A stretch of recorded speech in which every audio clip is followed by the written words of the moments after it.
ધર્મપીઠની સ્થાપના કરી। રત્નત્રય અને તત્વત્રય જે જૈન શાસનની એક આગવી વિશેષતા છે।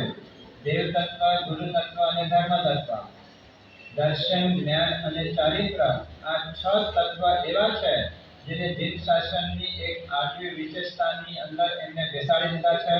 તત્વત્રયની આરાધનાના દિવસો ચાલી રહ્યા છે। દેવ તત્વની આરાધનાના દિવસો પૂરા થયા।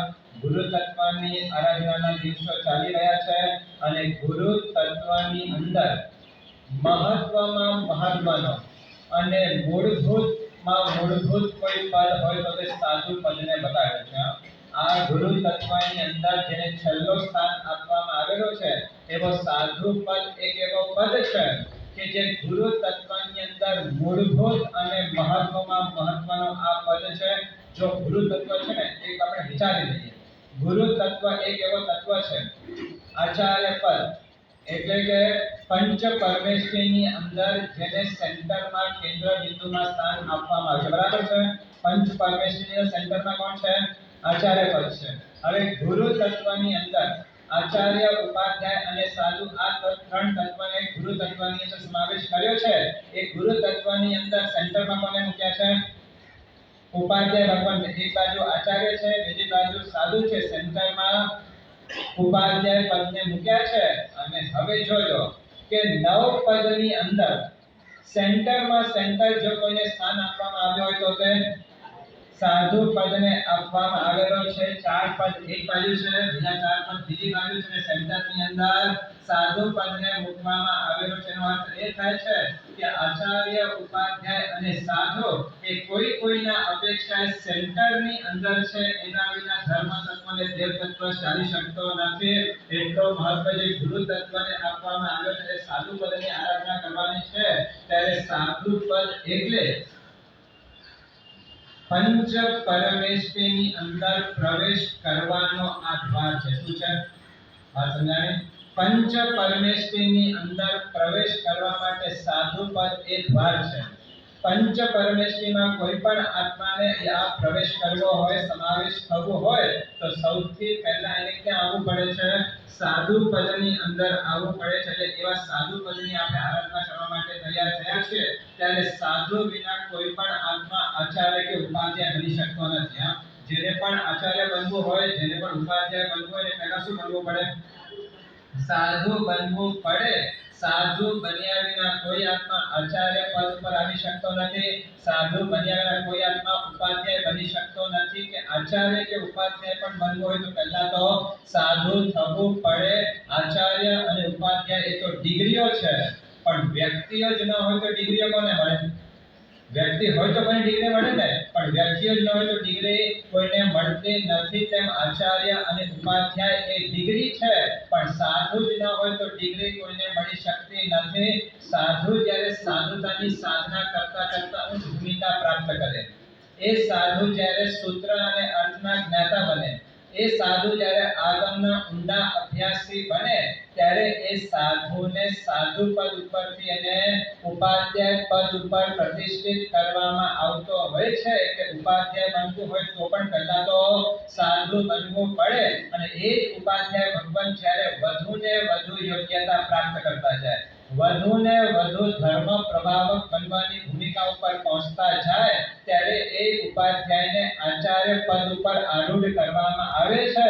એટલે આચાર્ય બનવું હોય તો પણ પહેલા સાધુ બનવું પડતો હોય છે। કે ગુરુ તત્વની અંદર જો સ્થાન પ્રાપ્ત કરવો હોય તો બેસિક કન્ડિશન એની એ છે કે સાધુ પદ ઉપર આવવું જ પડશે। સાધુ વિના કોઈ ઉપાધ્યાય બની શકતો નથી, સાધુ વિના કોઈ આચાર્ય બની શકતો નથી અને સાધુ વિના કોઈ આત્મા સિદ્ધત્વની પ્રાપ્તિ કરી શકતો નથી। જેને સિદ્ધ ભગવંત બનવું છે, જેને સિદ્ધત્વની પ્રાપ્તિ કરવી છે, એને પણ સાધુ બન્યા વિના એ આત્મા સિદ્ધત્વની પ્રાપ્તિ કરી શકતો નથી। આજ દિવસ સુધીમાં અનંત આત્મા સિદ્ધલોકની અંદર ગયા છે। કેટલા ગયા છે? આજ સુધીમાં અનંત આત્માઓ સિદ્ધ લોકની અંદર ગયા છે અને અનાદિ કાળમાં અનંત આત્માઓ સિદ્ધ ભગવાન થવાના છે। પણ જેટલા પણ સિદ્ધ ભગવાન થશે એ દરેક સિદ્ધ ભગવાનને આખરે સાધુ તો સાધુ બન્યા વિના ક્યારે કોઈ આત્મા સિદ્ધ બની શકતો નથી. એટલે સિદ્ધ બનવું હોય તો પણ પહેલી કન્ડિશન એ બતાડી કે એને સાધુ તો બનવું જ પડશે. જો કેટલા પણ દ્રષ્ટાંતો જોઈ લો, તમે એટલા આગમનો ઊંડો અભ્યાસ કરી લો, જેટલા પણ તમે ચરિત્ર વાંચશો માં તમે એક વાત તમે નોટ કરશો, જેટલા પણ આત્માઓ સિદ્ધ લોકની અંદર ગયા છે એ પહેલા સાધુ થયા છે. બરાબર છે કે નથી? તમે કોઈ પણ દ્રષ્ટાંત જોઈ લો, જો એવા કેટલાક અપવાદ માત્ર જવા દો, એવા કોઈ સાધુ કોઈ સિદ્ધના ભગવાન તો એવા મળશે જેને સાધુ દ્રવ્ય સાધુ નથી ને છતાં પણ સિદ્ધમાં ગયા છે, પણ કદાચ દ્રવ્ય સાધુ નહીં બન્યા હોય તો પણ એ આત્મા ભાવ સાધુ તો બન્યા જ હશે. એટલે સાધુ બન્યા વિના કોઈ આત્મા સિદ્ધનો આત્મા બની શકતો નથી, અને સાધુ બન્યા વિના કોઈ આત્મા અરિહંત પદ ઉપર પહોંચી શકતો નથી. અરિહંત પણ બનવું હશે તો પહેલો કન્ડિશન એ આપી છે કે તમારે સાધુ તો બનવું જ પડશે. આ અવસર્પિણી કાળની અંદર કેટલા તીર્થંકરો થયા છે? બરાબર છે. 24 માંથી કેટલા એવા તીર્થંકરો છે કે જે સાધુ બન્યા વિના અરિહંત બન્યા છે? વાત સમજાણી? 24 માંથી એવા કેટલા તીર્થંકરો છે જે સાધુ પદ ઉપર આવ્યા નથી ને એમને તીર્થંકર પદ ઉપર પહોંચ્યા? કેટલા અરિહંત પરમાત્મા છે? હા, ચલો આ અવસર્પિણી કાળમાં તો નહીં મળે. એના પહેલા એવા કોઈ દ્રષ્ટાંત તમે સાંભળ્યા છે કે સાધુ બન્યા વિના કોઈ આત્મા તીર્થંકર બની શક્યો હોય? એવો એક દ્રષ્ટાંત બતાવો. અનાદિ કાળમાં જેટલા પણ અરિહંતો બન્યા છે, કયા 24 માં કેવલ નાની સ્ત્રીને વાણી વગેરે 24 તીર્થંકર થયા, અને આવનારી જે 24 છે પદ્મનાભ વગેરે, એમાં એવો તમને કોઈ પર્સન મળશે કે જે સાધુ બન્યા છે તો અરિહંત બનવાનો છે, એવો કોઈ તમને તીર્થંકર મળવાનો છે? એટલે તીર્થંકર પદ ઉપર પણ પહોંચવું હોય, અરિહંત બનવું હોય તો પણ પહેલા તો એને સાધુ બનવું જ પડશે. એનો અર્થ એ થાય કે ઉપરના જે ચારે ચાર તત્વ છે, અરિહંત સિદ્ધ આચાર્ય ઉપાધ્યાય, આ ચારેમાંથી એક પણ પદમાં તમારે આવવું હશે તો પહેલી કન્ડિશન જ્ઞાની પુરુષે આ મૂકી કે તમારે સાધુ પદ ઉપર તો આવવું જ પડશે. સાધુ બન્યા વિના તમે પરમેશ્વરની અંદર તમે સ્થાન પ્રાપ્ત કરી શકતા નથી. એટલો મહત્વપૂર્ણ જે સાધુ પદ બતાડવામાં આવેલો છે. વર્ધમાન સ્વામી પણ વર્ધમાન કુમાર મટીને જ્યારે સાધુ બન્યા અને સાધુતાની સાધના કરતા કરતા 4 જાતિકર્મનો ક્ષય કર્યો, કેવળ જ્ઞાનને પ્રાપ્ત કર્યા, ત્યારે અરિહંત બન્યા. પણ અરિહંત બનતા પહેલા ભગવાન મહાવીર પણ આખરે તો સાધુ બન્યા હતા. એનો અર્થ એ થયો કે આગળના ચારે ચાર તત્વોનો જો ટકાવવું હશે તો સાધુ પદ વિના ચાલી શકવાનો નથી. અરિહંત સિદ્ધ આચાર્ય ઉપાધ્યાય જો તત્વ આ દુનિયાની અંદર અસ્તિત્વ ધરાવતો હોય તો એનું મૂળભૂત કારણ છે કે પહેલા એ આત્મા સાધુ બન્યા છે. અરિહંત સિદ્ધ આચાર્ય ઉપાધ્યાય સાધુ વિના બનાવી શકતો નથી. તેમ સાધુ વિના સમ્યક દર્શનની લાણી કોણ કરશે? સમ્યક દર્શન પ્રાપ્ત કરવું હશે તો ભગવાનના વચન ઉપર શ્રદ્ધા કેળવવી પડશે. તો ભગવાનના વચન ઉપર શ્રદ્ધા કેળવવાનું કામ કોણ કરે છે? હા, જે કોઈ પણ સાધુ ભગવંતો સાધુજી ભગવંતો જ્યારે સંઘની અંદર આવ્યા હતા, જ્યાં પ્રવચનો આપે, એ પ્રવચનના માધ્યમથી જ લોકો ધર્મ બોધ પામતા હોય છે. એટલે સમ્યક દર્શનની લાણી કરવાનું કામ પણ સાધુ તત્વ કરે છે. જ્ઞાનની ગંગા વહાવવાનું કામ પણ સાધુ તત્વ કરે છે. સાધુ નહીં હોય તો દીક્ષા કોણ આપશે? કોઈ આત્માને દીક્ષા લેવી છે, કોઈને સંસારનો ત્યાગ કરીને ચારિત્ર જીવનમાં આવવું છે, તો સાધુ વિના કોઈ આત્મા ચારિત્ર પદ ઉપર આવી શકશે? સમજો ગુણસાગર શ્રી મહારાજ હતા, તો એ ચારિત્ર પદ ઉપર આવ્યા, દીક્ષા કોને આપી? ગ્રસ્તે આપી કે સાધુએ આપી? વાત સમજાય? તો ચારિત્ર પદ પ્રાપ્ત કરવું હશે તો પણ આખરે તમારે સાધુ પદ વિના ચાલવાનો નથી. અને સાધુ વિના તપ ધર્મની પ્રચાર અને પ્રસાર કોણ કરવાનો છે? એમ કહેવાય છે કે 99 પદની અંદર મહત્વમાં મહત્વનો કોઈ પદ હોય તો તે સાધુ પદને બતાડવામાં આવેલ છે. એટલા માટે સાધુ પદને સેન્ટરમાં મૂક્યો છે. 4 પદ એક બાજુ છે, બીજા 4 પદ બીજી બાજુ છે. સેન્ટરનો કોઈ મુખ્ય બિંદુ કોઈ હોય તો તે સાધુ પદને બતાડ્યો છે. પંચ પરમેશ્વરીની અંદર ભલે સાધુનો સ્થાન 5મો છે, પણ 9 પદની અંદર સાધુનો સ્થાન સેન્ટરની અંદર મૂકેલો છે. 9 પદનો આધાર સમા, 8 પદનો પ્રાણ સમા જો કોઈ પદ હોય તો તે સાધુ પદને બતાડવામાં આવેલો છે. છીએ તો સાધુ કોને કહેવાય, સાધુ કેવા હોય, સાધુ પદની આરાધના કરતા આપણા જીવનમાં શું પ્રગટવું જોઈએ એ બધાનું નોલેજ પણ આપણી પાસે હોવું જોઈએ. તે એક વાત હંમેશા યાદ રાખજો. જે દિવસે આ પૃથ્વી ઉપર સાધુ નહીં હોય એ દિવસે આ પૃથ્વી ઉપરથી ધર્મનો અંત આવી જશે. આ એક ચોખ્ખો નિયમ છે. જે દિવસે આ પૃથ્વી પર એકે સાધુ નહીં હોય એ દિવસે આ પૃથ્વી ઉપરથી ધર્મનો અંત આવી જશે. જેમ અત્યારે પાંચમા આરાની અંદર છેલ્લા કયા ગુરુ ભગવાન પાસે ડુપ્પા સૂરી નામના આચાર્ય ભગવાન છેલ્લે પાંચમા આરાની અંદર છેલ્લા સાધુ એટલે કે ડુપ્પા સૂરી નામના આચાર્ય ભગવાન હશે. જેવા આચાર્ય ભગવાન કાળ ધર્મ પામશે એ જ દિવસથી આ પૃથ્વી ઉપરથી ધર્મનો અંત આવી જશે. કેટલો મોટો મહત્વ સાધુ પદને આપવામાં આવેલો છે. જ્યાં સુધી સાધુ છે ત્યાં સુધી ધર્મ છે, જ્યાં સાધુ નહીં હોય ત્યાં ધર્મનો પણ અંત આવી જશે. એવી સાધુ પદની આજે આપણે આરાધના કરવા માટે તૈયાર થયા છીએ. ત્યારે સાધુ પદનું મહત્વ ગાતા જ્ઞાની પુરુષોએ શાસ્ત્રોની અંદર લખ્યું છે કે ન વિના તીર્થમ નિયંતેહિ. શું લખ્યું છે? ન વિના તીર્થમ નિયંતેહિ. નિયંતેહિ એટલે નિયંતેહિ અર્થ મને ખબર છે? નિર્ગ્રંથ. નિયંતેહિ એટલે નિર્ગ્રંથ. શું લખે? ન વિના તીર્થમ નિયંતેહિ. એ તીર્થમ એટલે શાસન, પરમાત્માનો ધર્મ તીર્થ. નિર્ગ્રંથ વિના ક્યારે પણ ધર્મનો તીર્થ ટકી શકતો નથી. અને એક વાત યાદ રાખજો, ભગવાન મહાવીરનો શાસન સ્થપાયો છે ને સાધુના બળ ઉપર સ્થપાયો છે. ભગવાન મહાવીરને કેવળ જ્ઞાન ક્યારે થયો? ભગવાન મહાવીરનો કેવળ જ્ઞાન ક્યારે છે? વૈશાખ સુદ દસમના દિવસે ભગવાન મહાવીર સ્વામીને કેવળ જ્ઞાન થયો. 4 જાતિ કર્મનો ક્ષય થયો. પરમાત્મા કેવલી બન્યા. દેવતાઓએ કેવળ જ્ઞાનનો મહોત્સવ કર્યો. દેવતાએ સમોસણની રચના કરી. સમોસણ પ્લેટફોર્મ તૈયાર કર્યો. લોકો દેશના સાંભળવા માટે આવ્યા. ભગવાન મહાવીરે પહેલી દર્શના ક્યારે આપી? વૈશાખ સુદ દસમના દિવસે ભગવાન મહાવીરે પહેલી દેશના આપી. પણ શાસનની સ્થાપના ક્યારે કરી? દસમના કશે શા માટે ન કરી?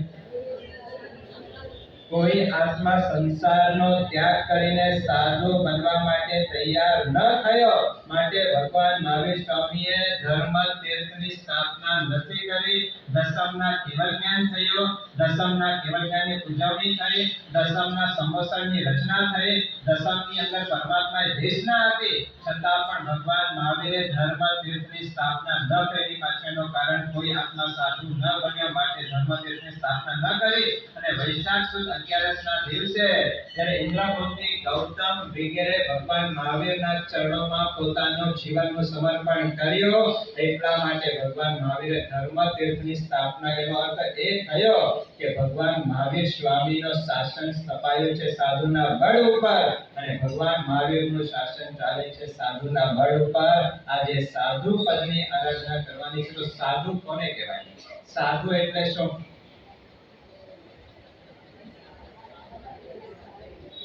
સંસ્કૃત ભાષાની અંદર સાધુ શબ્દનો અર્થ શું થાય? જો આપણે ત્યાં 3 વ્યાખ્યા આપી છે. કેટલી વ્યાખ્યા? સાધુની 3 વ્યાખ્યા સંસ્કૃતની અંદર. સૌથી પહેલી વ્યાખ્યા સાધુ કોને કહેવાય? સાધનોતિ ઇતિ સાધુ. શું લખ્યું છે? સાધનોતિ ઇતિ સાધુ. સાધના કરે તે સાધુ. ત્રીજા નંબરની વ્યાખ્યા આપી છે સહતે ઇતિ સાધુ. જે સહન કરે તે સાધુ. અને ત્રીજા નંબરની વ્યાખ્યા આપી સહાયમ કરોતિ ઇતિ સાધુ.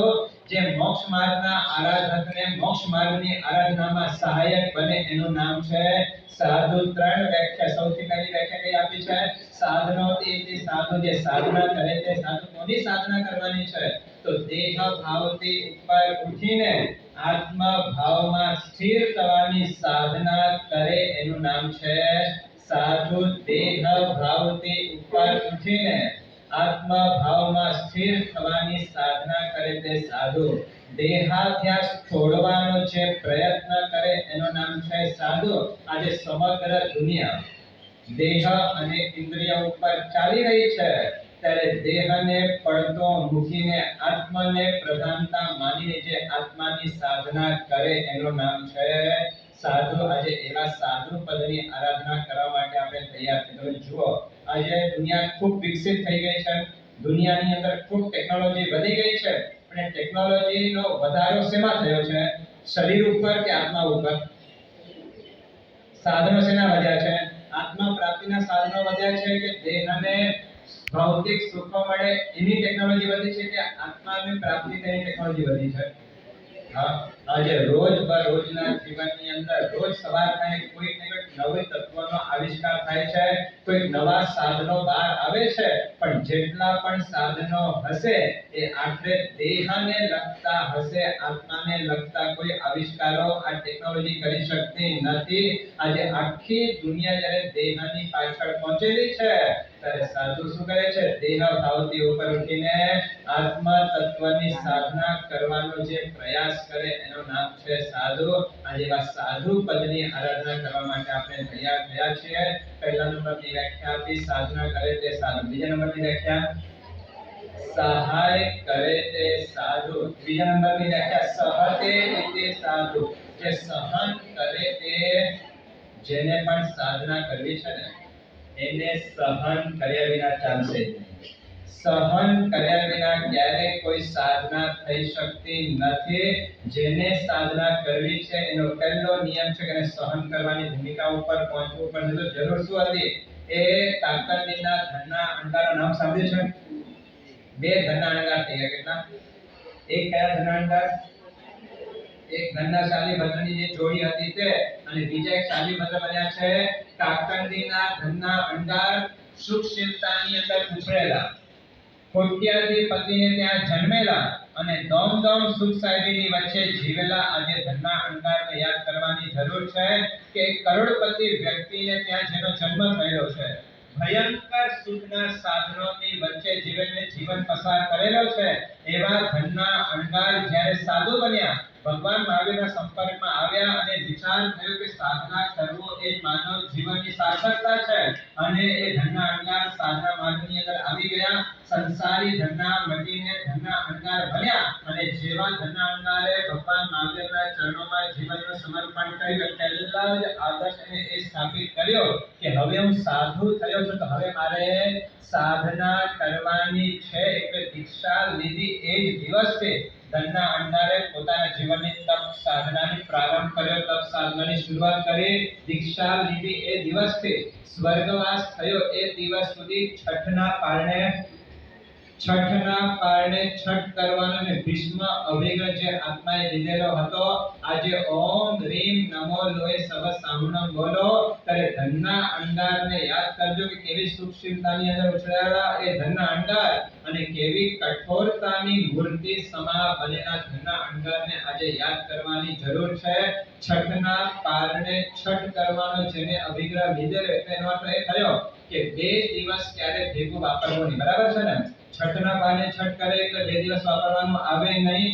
2 દિવસ તો વાપરવાનું નથી, પણ 2 ટાઈમ પણ ક્યારે જીવનની અંદર સાથે વાપરવાનો નથી. એ નિયમ લીધેલો.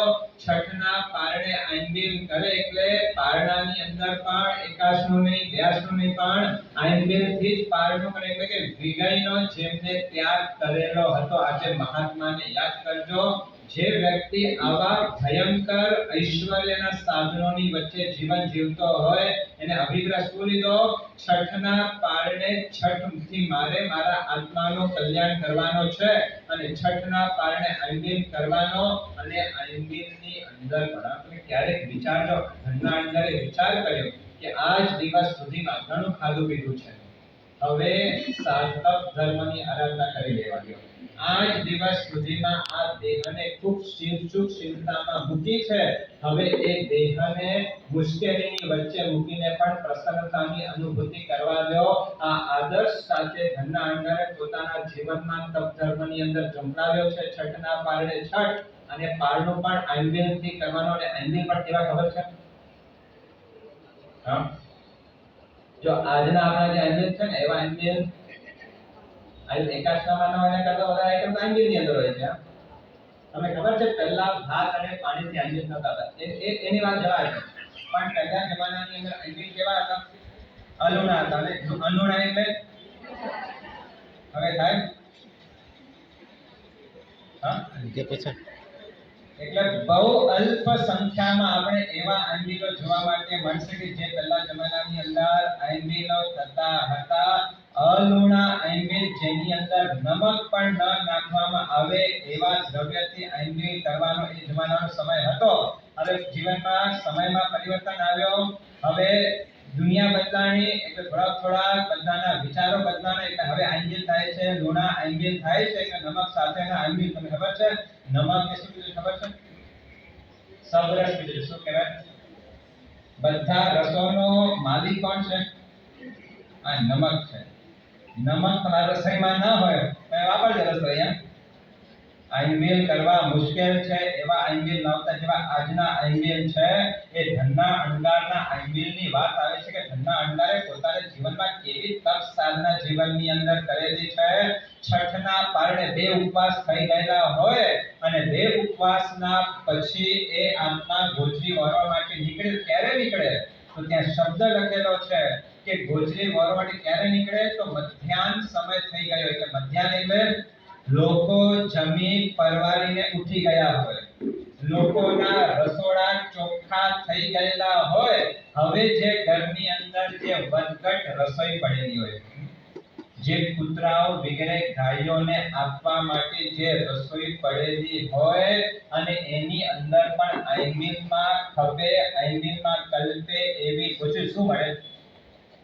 ક્યાં ઠંડા ભાત પડેલા હોય, ક્યાંક લુખી સૂકી રોટલી પડેલી હોય કે જે તૂટે નહીં, જે કડક થઈ ગયેલી હોય એવી ગોચરી. ક્યારે એ વરવા માટે નીકળે? છઠના પારણે મધ્યાહનના સમયે, જ્યારે લોકોના રસોડા ચોખ્ખા થઈ ગયેલા હોય, જે ગોચરી ફેંકવા માટે હોય, કોઈને આપવા માટે હોય એવી જે વધઘટ રસોઈ પડેલી હોય એવી ગોચરી વરવા માટે ધનના અંડાર નીકળે. આજે એ ઓમ રીમ નમો લોય સૌ સાવનમ બોલો ત્યારે ધનના અંડારને યાદ કરજો કે છઠના પારણે પણ એકાશનું નહીં, છઠના પારણે વ્યાસનું નહીં, પણ છઠના પારણે આંબીલ, અને આંબીલમાં પણ રસોઈ કેવી તો ત્યાં લખ્યું છે કે માખીના વાંછે જે, અને જેના ઉપર માખીને બેસવાનું મન ન થાય. તમને શું માખી તમે ઉપર બેસે છે? જ્યાં રસકસ હોય ને એના ઉપર માખી બેસે, જ્યાં રસકસ હોય ત્યાં માખી પણ ન બેસે. જ્યાં માખીને બેસવાનું મન ન થાય એવી રસકસ વગરની ગોચરી એ ધનના અંડાર છઠના પારણે વરાવ્યા. આજે શું કરવાનું છે? આજે આવા મહાપુરુષોના સાધનાની અનુમોદના કરવાની છે. આપણે કંઈ કરી શકવાના નથી, આપણને કંઈ થવાનું પણ નથી, પણ શું કરી શકીએ? માત્ર આવા મહાપુરુષોને ભાવપૂર્વકના વંદના અને ભાવપૂર્વકના નમસ્કાર કરી શકીએ એમ છે.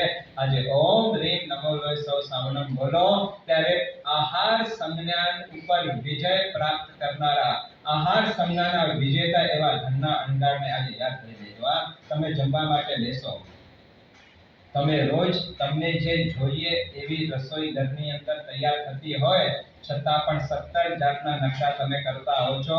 આજે એ ધનના અંગારનો આદર્શ પરમ આદર્શ બની જવો જોઈએ કે છઠના પારણે આંબીલ, અને આંબીલ પણ કેવા જેના ઉપર માખીને બેસવાનું મન ન થાય.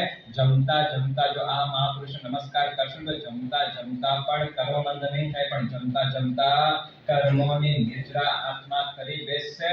અને છઠના પારણે આંબીલ કરે, થોડુંક શરીરને ભાડું આપી દે, થોડુંક વાપરી લે અને પછી શું કરે? સુઈ જવાનું.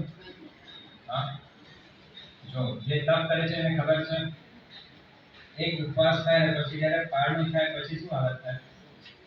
આળસ આવે, પ્રમાદ આવે, ઊંઘવાનું મન થાય. પણ આ ધનના અંગારની સાધનાને આજે યાદ કરવાની છે કે છઠના પારણે આંબીલ કરે, 10-15 જે પણ સમય લાગતો હોય એ આંબીલ પૂરા થાય, બાકીનો બધો સમય જે ધ્યાન સાધનાની અંદર વિતાવતા હતા. તમે ખ્યાલ છે કે ચેરના મહારાણી અને શ્રેણીક મહારાજા જ્યારે ભગવાન મહાવીરના સંવત્સરની દેશના સાણવાડી જતા હતા ત્યારે વચમાં એને મહાત્મા મળ્યા, એમને ઉઠીને નમસ્કાર કરે. એ કયા મહાત્મા હતા? આ ધનના અંગાર હતા. કોણ હતા? પોષ મહિનાની કડકડતી ઠંડીના દિવસો, જ્યાં ઠંડીના પવન સુસવાટા વિંજાતા હોય અને ઉગાડા શરીર ઉભા રહેનારા એ ધનના અંગારને યાદ કરજો. છઠના પારણે છઠ કરનારા મહાત્મા, અને એ મહાત્માને જોઈને શ્રેણીક મહારાજ સંવત્સરની અંદર ગયા અને દેશના પૂરી થઈ કે ભગવાન મહાવીરને પ્રશ્ન પૂછ્યો કે પ્રભુ આપના એક એક સાધુને જોઉં છું, ને મારો મસ્તક અહોભાવથી બહુમાન ભાવથી છે. કેવા કેવા તમારા મહાત્માઓ છે, કેવા કેવા મહામુનિઓ છે, કેવા કેવા મહાપુરુષો છે. એક એકને જોઉં છો, એક કરતા એક ચડિયાતા મહાપુરુષના દર્શન મને થાય છે. પણ પ્રભુ આપને પ્રશ્ન પૂછી લઉં કે આપણા 14,000 શિષ્યમાં ભગવાનના શિષ્ય કેટલા હતા? 14,000 શિષ્યમાં સૌથી ટોપ લેવલના તમારા કયા સાધુ છે? શું પ્રશ્ન પૂછ્યો છે ભગવાન ક્ષણિક માટે? કોને પૂછ્યો છે? ભગવાન માટે શું પ્રશ્ન પૂછ્યો છે? મુનિવર 14,000 માં ગુણ ચડતે પરિણામે શું પ્રશ્ન પૂછ્યો છે ભગવાન? આપના 14,000 શિષ્યોમાં ગૌતમ સ્વામી પણ આવી ગયા, એની અંદર વાયુભૂતિ પણ આવી ગયા, એની અંદર અગ્નિભૂતિ પણ આવી ગયા, 11 ગણધરો જેની અંદર આવી ગયા છે. અને એવા મહાત્માનો પ્રશ્ન પૂછે શ્રેણીક મારે પ્રભુ આપના 14,000 શિષ્યો છે, એ 14,000 શિષ્યોમાં એવા કયો મહામુનિ છે કે જેના સમય જે ચડતે પરિણામની અંદર રમણતા કરતા હોય? આપણે ત્યાં જ્ઞાનસારની અંદર લખેલું છે બીજા અષ્ટકની અંદર કે ઉત્તમ સાધુ કયા કે તેજો લેશ્યા જેમાં હંમેશા રમતા હોય. જે મહાત્મા તેજો લેશ્યામાં વૃદ્ધિ પામતા હોય કે સતત જે ચડતે પરિણામની અંદર પ્રભુ તો આપણા 14,000 શિષ્યમાં સૌથી મહાન શિષ્ય, સૌથી ચડતા પરિણામમાં મહાત્મા કયા છે? અને ત્યારે વીર જીનંદ વખાણ્યો ધન્ય ધનનો અણગાર. મુનિવર 14,000 માં ગુણ ચડતે પરિણામે વીર જીનંદ વખાણ્યો ધન્ય ધનનો અણગાર. એવા ધનના અણગારની પ્રશંસા જે ભગવાન મહાવીરે ખુદે કરી 12 પરશદાઓની વચ્ચે કરોડો દેવી દેવતાઓની સાક્ષીમાં ભગવાન મહાવીરે ધનના અણગારનું નામ લીધું હશે. એ ધનના અણગારની સાધના કેવી માન હશે! આજે ઓમ રીમ નમો લોય સૌ સાવન બોલો. ત્યારે મહાન ધનના અણગારને યાદ કરીને ભાવપૂર્વકના મસ્તક ધનના અણગારના ચરણોમાં ઝુકાવવાનું છે કે કરોડપતિનો દીકરો આજે આવા હદની સાધના કરી શકતો હોય છે. ભાવપૂર્વક આવા મહાત્માઓને નમસ્કાર કરી દો. આજે આપણે આજ કરી શકીએ. વંદના તે પાપની કંદના રે ગુરુ રાજકો સદા મોરી વંદના. આ સાધુ પદની અંદર મારે આજ કામ કરવાનું છે. આવા મહાન સાધુ પદને પામનારા પંચ પરમેશ્વરીનો જે દ્વાર છે એવા સાધુ પદ જેટલા પણ મહાત્માઓ થઈ ગયા છે, આજે મહાન આત્માઓને સ્મરણમાં લાવીને એમને ભાવપૂર્વકના બહુમાનપૂર્વક આજે નમસ્કાર કરવાના છે. પહેલી સાધના, પહેલી વ્યાખ્યા આપી છે સાધનોથી ઇતિ સાધુ. બીજા નંબરની અંદર સહતે ઇતિ સાધુ, જે સહન કરે તે સાધુ. જેને સાધના કરવી છે સહન તો કરવો જ પડશે. સનત કુમાર ચક્રવર્તી યાદ કરજો આજે. સહન કરે તે સાધુ. જો આ એક એવા મહાત્મા બની ગયા છે કે જેની પ્રશંસા એ સંસારમાં હતા તો પણ દેવલોકની અંદર થતી હતી, અને સાધુ બન્યા એના પછી પણ એની પ્રશંસા દેવલોકની અંદર થતી હતી. કલી પ્રશંસા ક્યારે થતી? શા માટે થતી હતી? હા, રૂપ જોવું હોય તો સનત કુમાર ચક્રવર્તીનું રૂપ જોઈ લો. ઇન્દ્ર સભાની અંદર પોતે ઇન્દ્ર મારે વખાણ તો ના કરે. હા, મનુષ્ય લોકની અંદર રહેલા એક જીવના વખાણ જ્યારે ઇન્દ્ર લોકની અંદર ઇન્દ્ર પોતે કરતા હોય ત્યારે એની પરીક્ષા કરવા માટે આવે, એને જોવા માટે જે દેવતાઓ આવે છે, અને દેવતાએ એનો રૂપ જોઈને વિચાર કર્યો કે આવો રૂપ. પણ થોડીક વાર થઈ એટલે જ્યારે રાજસભાની અંદર આવ્યા ત્યારે એ દેવતાનું મન બગડી ગયું કે આ રૂપની અંદર આટલા બધા રોગો. એ સનત કુમાર ચક્રવર્તીને કહે છે કે ચક્રવર્તી, આપ કોનો અભિમાનની અંદર પડ્યા છો? આપ કોનો વધ કરો છો? આપ આપણા રૂપનો અભિમાન કરો છો, પણ આપને ખબર નથી કે આપણા દેહમાં કેટલા 16 મહારોગ ઉત્પન્ન થઈ ગયેલા છે. એક કામ કરો, થૂક નાનીમાં થૂક ખબર પડશે. અને જેવા સનત કુમાર થૂક નાનીમાં થૂકે છે ત્યાં અનેક જાતના એક કીટાણુ ત્યાં ખદબદ કરે છે. આ દ્રશ્ય જોઈને સનત કુમાર ચક્રવર્તીને થયો કે જે દેહની પાછળ રાત દિવસ બધું ભૂલીને જે દેહને સાચવું છું, દેહ પાછળ પાગલ બન્યો છું, જે મદોન્મત થયું છે કે મારા જેવો રૂપ આ દુનિયાની અંદર કોઈનો નથી. આટલો સાચવ્યો, આટલો પાડ્યો, આટલો ખાવાનો પીવાનો આપ્યો, આટલા તેલના માલિશો કરાવ્યા, છતાં પણ આ દેહ મને દગો આપ્યો છે. આ દેહની અને રૂપની નશ્વરતા જાણીને સનત કુમાર ચક્રવર્તીએ દીક્ષા લીધી.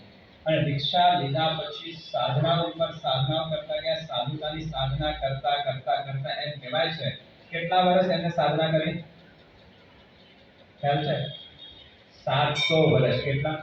700 વર્ષ સુધી અભૂતપૂર્વ સાધના કરી, અને અભૂતપૂર્વ સાધના કરીને એમના શરીરમાં એવા બધા લબ્ધિઓ પ્રગટ થઈ કે એ થૂક લગાડે તો એ થૂક જ્યાં લગાડે એ ચામડી સુવર્ણની બની જાય. એ એ જ્યાં થૂકે ત્યાં લોકો નિરોગી શરીરને પામે એવી અત્યંત લબ્ધિ આપણે ત્યાં સિદ્ધ ચક્રની અંદર જે અલગ લબ્ધિઓ બતાવી 48 લબ્ધિઓ એમાં કેટલીક એવી લબ્ધિઓ પણ છે કે જેના થૂકતે કોઈના અલગ અલગ પ્રકારના લબ્ધિઓ આપણને જે આપણે વિચારી પણ ન શકીએ એવી લબ્ધિઓ બતાવી છે. આવા મહાત્માઓ સાધનાની આવી લબ્ધિઓ પ્રગટ કરતા હોય છે અને એવી લબ્ધિઓ પ્રગટ થઈ છે કે ધારે તો એક સાથે બધા રોગને ખતમ કરી શકે પણ વિચારે છે કે મારે રોગ ખતમ કરવા નથી અને એની પ્રશંસા ક્યાં થઈ? ઇન્દ્રલોકમાં શું પ્રશંસા થાય છે કે સનત કુમાર ચક્રવર્તી જેવો સહનશીલતા વાળો મનુષ્ય મળવો મુશ્કેલ છે. એટલે વળી દેવતાને કહ્યું કે આવી ઘડી કઈ સહનશીલતા એમની પાસે હશે. એટલે વળી બે દેવતાઓ નીચે આવ્યા અને નીચે આવીને કહે છે કે અમે ધન્વંતરી નામના વૈદ્ય છીએ. એક રોગને દૂર કરવા માટે 1000 અમારી પાસે ઉપાય છે એવી ડિગ્રીઓ અમે પ્રાપ્ત કરીને બેઠેલા છે અને અમને લાગે છે કે તમારા શરીરની અંદર જે રોગો છે એને 1 મિનિટમાં અમે રોગ દૂર કરી શકે એવી દવાઓ અમે બતાડી શકીએ. તમે કહો તો અમે તમને દવા બતાડીએ. અને એ વખતે સનતકુમાર ચક્રવર્તી કહે છે તમે શું મને રોગના દવા બતાડશો? જોવું છે અને પોતાની ફૂટ એક આંગળી ઉપર લગાડી અને એ અંગ આખો સુવર્ણનો બની ગયો. એ સનતકુમાર ચક્રવર્તી કહે છે કે ભાઈ રોગને દૂર કરવાની તાકાત તો મારામાં પોતામાં પડેલી છે પણ એવો કોઈ દવા તમારી પાસે હોય કે મારો કર્મ રૂપી રોગ જો દૂર થતો હોય એવી કોઈ દવા આપની પાસે હોય તો બતાડો. બાકી મને કોઈ દવા જોઈતી નથી. અને સનતકુમાર ચક્રવર્તી 700 વર્ષ સુધી એ એમ વિચારે છે કે જે રોગ આવ્યા છે ને એ રોગ બીજા કોઈ નથી પણ મારા પરમ મિત્ર છે. શું વિચારે છે? સહતે ઇતિ સાધુ, સહન કરે તે સાધુ. એ શું વિચારે છે? રોગ અત્યારે આવ્યા છે એ રોગ તો મારી કર્મ નિદ્રા કરીને જાય છે. રોગ તો મારા પરમ મિત્ર છે. મારે રોગ મટાડવા નથી. હું સહન કરીશ અને સહન કરતા કરતા મારી આત્મ સાધના કરશે. ઓમ હ્રીમ નમો લોય સવ સાઉનમ બોલો. એટલે સનતકુમાર ચક્રવર્તીને યાદ કરજો. 16000 દેવતાઓ રાત અને દિવસ જેની સેવાની અંદર રહેતા હોય, 9 નિધિઓ, અષ્ટમહાસિદ્ધિઓ, 32000 મુકુલબદ્ધ રાજાઓ જેને નમસ્કાર કરતા હોય, આવો અદ્ભુત વૈભવને ધારણ કરનારા સનતકુમાર ચક્રવર્તીએ પોતાના જીવનની અંદર આ આદર્શ સ્થાપિત કર્યો. સહતે ઇતિ સાધુ, મારે સહન કરવું છે અને રોગને દૂર કરવાની શક્તિ હોવા છતાં પણ રોગને એમને મૂકીને કર્મોની નિર્જા માટે જેને સાધના કરી. આજે એ મહાત્માઓને યાદ કરજો. આજે કેન્સર રોગ ઘણાને થાય છે અને કોઈને કેન્સરની દવા મળે તો એ દવા કરે કે ના કરે? કોઈ પણ વ્યક્તિ જેને દવા મળતી હોય એ આપના દવાનો ઉપયોગ કરીને પોતાના રોગને દૂર કરશે.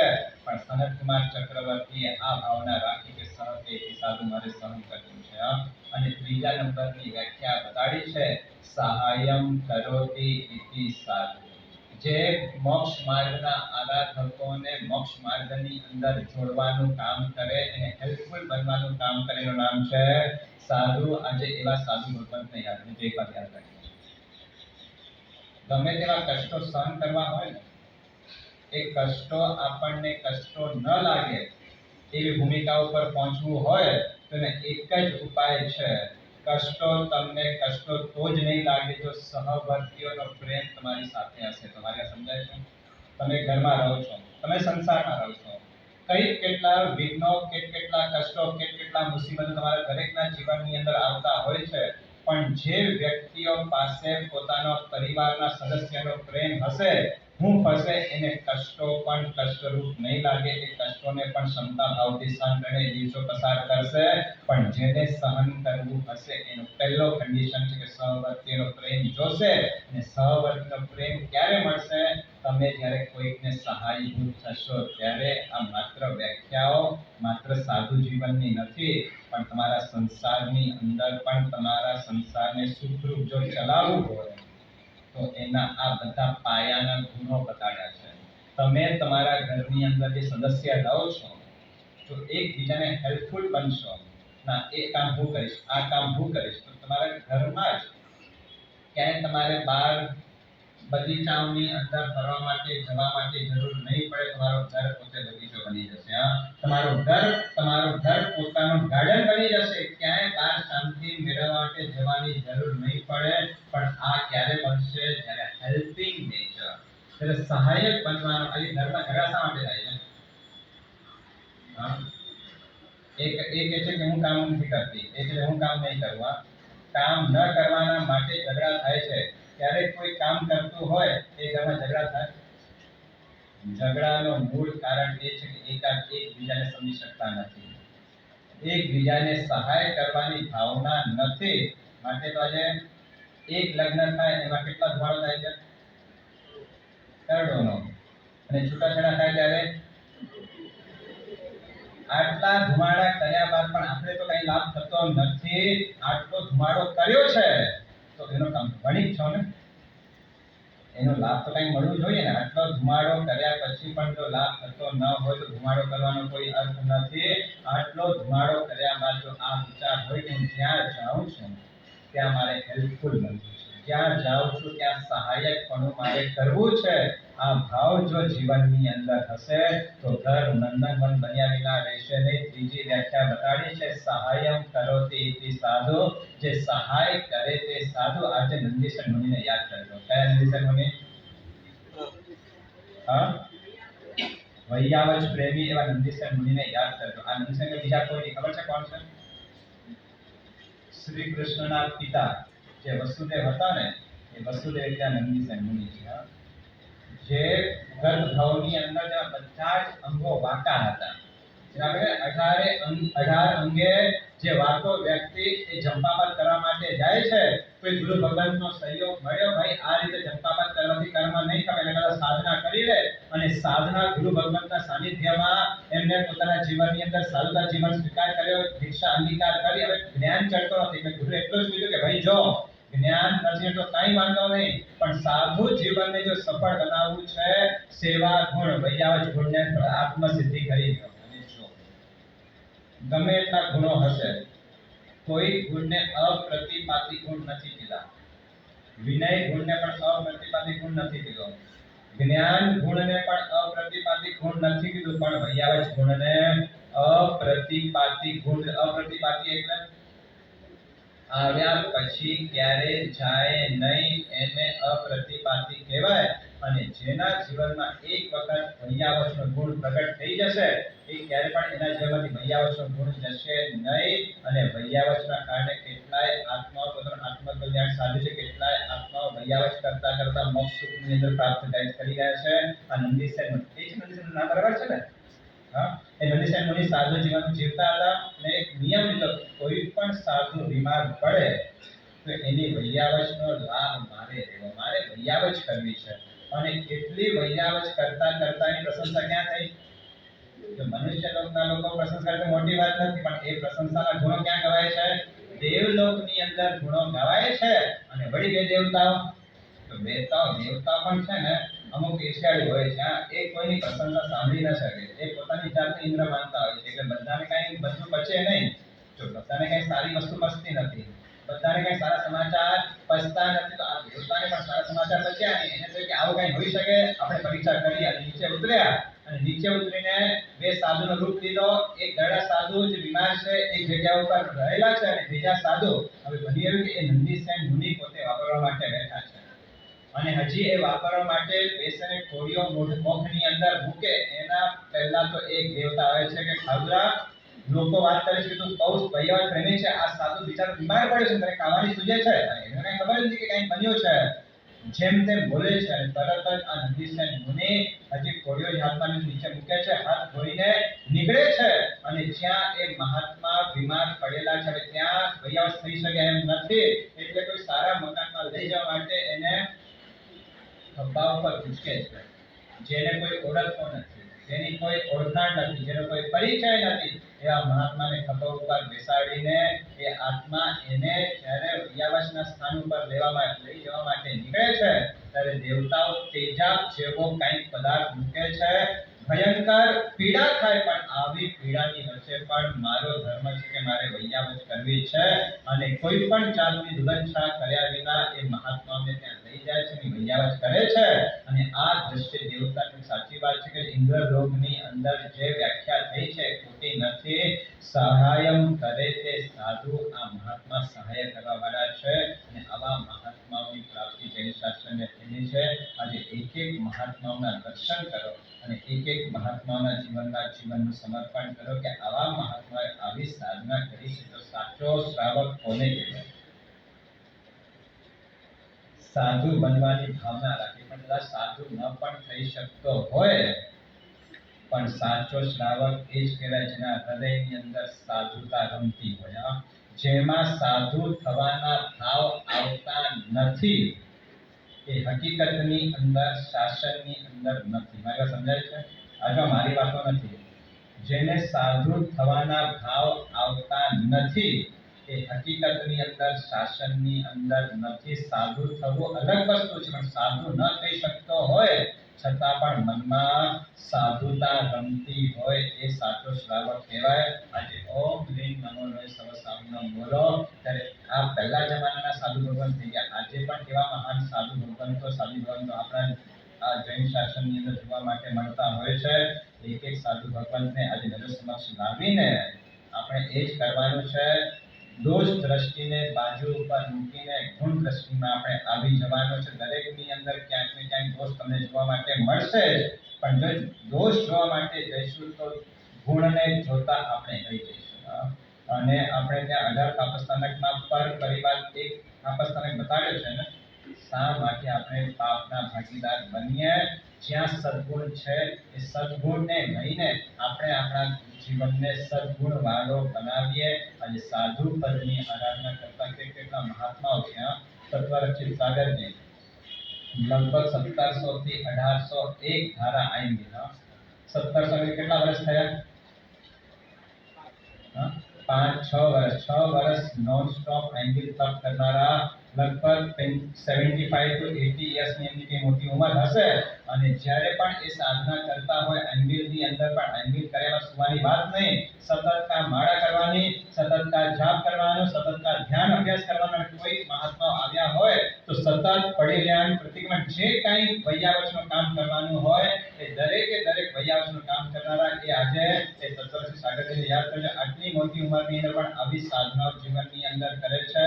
બહુ ચુસ્ત છે પોતાના જીવનની અંદર. એવા મહાત્માઓને યાદ રાખીને આજે એવા મહાત્માઓને ચરણોમાં એવા કેટલાય સાધુ ભગવંતો છે કે સવારના ગુરુ ભગવંતને 10 ગાથાઓ ન આપે ત્યાં સુધી મોઢાની અંદર પાણી ન મૂકનારા પણ આજે સાધુ સાધ્વી ભગવંતો જોવા માટે સવાર અને ચાય જોતી હોય તે આવા મહાત્માઓ જ્યાં સુધી ગાથાઓ ન થાય ત્યાં સુધી મોઢામાં પાણી ન મૂકે તો મહાન આત્માઓ આજે જીવનની અંદર જોવા માટે કેટલા એવા મહાત્માઓ છે કે વનસ્પતિ સદા માટે પોતાના જીવનમાં તિલાંજલિ આપી દીધી છે. ક્યાંક એવા મહાત્માઓ જોવા માટે મળ્યા છે કે કોઈ સાદી ભગવાન કદાચ ક્યારે કોઈ કપડાનું કામ કરતા હતા અને કપડાનું કામ કરતા ક્યાંક એમને સૂઈ લાગી ગઈ અને એક સૂઈનું પિંચ એમને થયું અને એમને થયું કે મારી આટલી પીડા થાય છે. તો જ્યારે આપણા માટે જ્યારે વનસ્પતિ યા સુરાતી હશે એમને કેટલી વેદના થતી હશે.